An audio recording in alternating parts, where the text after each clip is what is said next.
Em primeiro lugar, um agradecimento a esta casa que nos recebeu, um cumprimento particular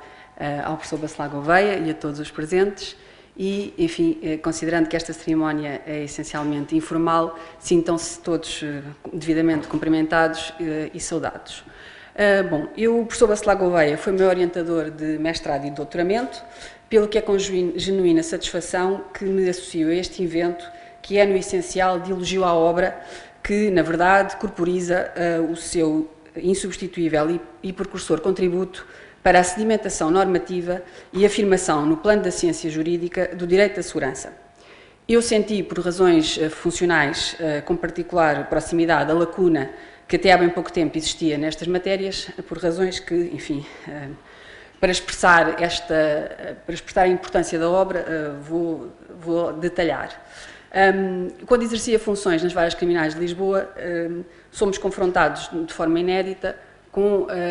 uma dedução de uma acusação pelo Ministério Público imputando a agentes dos Serviços de Informações da República Portuguesa a prática de ilícitos penais no exercício de funções. E, portanto, o Tribunal, de repente, ficou confrontado com questões para as quais não havia respostas. Enfim, entre elas, o que são os serviços de informações, qual é o arquétipo que está acolhido nesta matéria na Constituição, a que princípios obedecem, que prerrogativas são atribuídas aos serviços de informações, são essas prerrogativas maiores ou menores do que aquelas que são atribuídas às congêneres europeias, em que medida é que a atuação dos serviços de informações belisca com direitos fundamentais, o que é os metadados, o que são os metadados, quem fiscaliza os serviços de informações, enfim, uma panóplia de questões para as quais, de facto, naquele momento, não existia sequer um princípio de resposta. E neste contexto não é difícil antecipar a premência, a pertinência e a urgência de contribuir para a dilucidação destas questões, de obter para elas uma fonte de estudo e maturação normativa que, de forma inédita, se colocavam ao Tribunal. E nos idos de 2016, precostar um princípio de resposta jurídica a estas questões dava-nos um panorama desolador. Não havia nenhuma obra que tratasse conjuntamente estes temas e só dispersos encontramos alguns textos que contribuíam para a nossa aprendizagem. Não havia jurisprudência dos tribunais superiores. O tema estava fechado em si mesmo e, paradoxalmente, era o tribunal que se encontrava numa situação de desigualdade de armas perante a necessidade de compreender duas perspectivas que radicalmente se contraditavam no tribunal. De um lado, o Ministério Público pedindo a aplicação de severas penas, do outro lado, a defesa invocando a licitude dos comportamentos. A situação foi de tal forma caricata que recebemos uma lição de história sobre a evolução dos serviços de informações da República de uma das testemunhas arroladas que sobre os factos nada sabia, mas que perorou durante 3 horas. Porventura, e apesar destes constrangimentos, não teremos desacertado muito, dado que a decisão foi confirmada pelo Tribunal da Relação de Lisboa e por aí ficou. Por isso, compreendem com facilidade o meu entusiasmo quando, um ano envolvido e devido a uma mudança profissional, a integração no gabinete de assessores dos juízes conselheiros do Tribunal Constitucional, me foi novamente concedida a possibilidade de, com alguma flexibilidade, voltar a estudar e encontrei na Faculdade de Direito da Universidade de Lisboa um mestrado intitulado Direito e Segurança, mestrado esse gizado, idealizado e coordenado pelo professor Bacelar Gouveia. E estava lá tudo. As questões constitucionais à volta da segurança, saber se há ou não, no artigo 27 da Constituição, um direito fundamental à segurança, a defesa nacional e as Forças Armadas, a segurança interna e as forças policiais, onde tive a honra de conhecer o professor José Fontes, a quem também não posso deixar de expressar publicamente o meu agradecimento pelo incentivo nestas aventuras, o direito da produção de informações, a segurança comunitária e a proteção civil. Tudo isto pude, num contexto de liberdade académica e intenso debate, aprender no dito mestrado.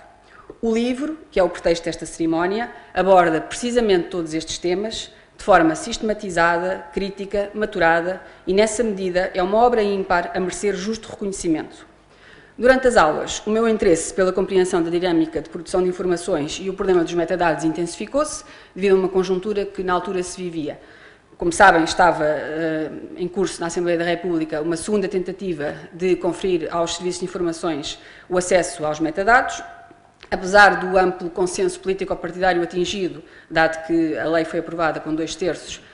ainda assim existia o receio que se veio a revelar fundado, de que isto pudesse sobrar no Tribunal Constitucional, e eu continuava convencida, do pouco que já havia estudado, que a Constituição não contemplava nenhum entrave a esta legítima e perfeitamente razoável pretensão dos serviços de informações, e foi por isso que me propus tratar, na tese de mestrado,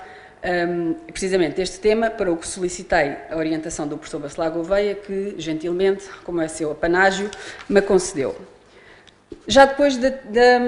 desta minha decisão de abordar o tema, com a lei em vigor e até já objeto de regulamentação, surgiu no Tribunal o antecipado pedido de fiscalização sucessiva, sobrestado praticamente durante um ano, até ser colocado à discussão, o que para mim foi bastante proveitoso, pois retirou-me quaisquer entraves na elaboração da tese. O desfecho de toda esta contenda é conhecido. Em setembro de 2019, o Tribunal proferiu um acórdão que, no essencial, não julgou conforme à Constituição o que lhe era peticionado. Eu, da minha parte, defendi a tese em julho de 2019, concluindo que, de facto, nenhum entrave existia na medida em que os metadados, enquanto dados de dados que, em circunstância alguma, revelam o teor da palavra escrita e da palavra falada, não beliscam a teleologia da norma que protege a inviolabilidade das comunicações e, nessa medida, não deve sequer ser empreendido um exercício de subsunção da disciplina que constava na lei e depois no regulamento ao artigo 34 da Constituição.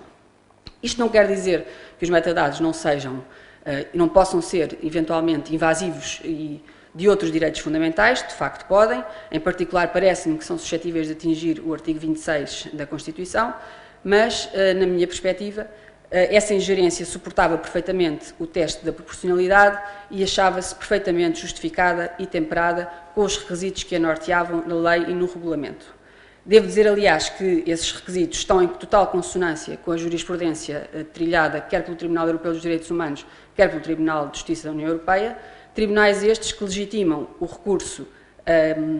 a prerrogativas muitíssimo mais invasivas que são conferidas aos serviços de informações, como sejam o recurso a algoritmos, bulk interceptions e até interseções telefónicas implementadas sem autorização judicial. Aquilo que o Tribunal Europeu dos Direitos Humanos tem enfatizado, e que me parece merecer concordância, é a circunstância de que,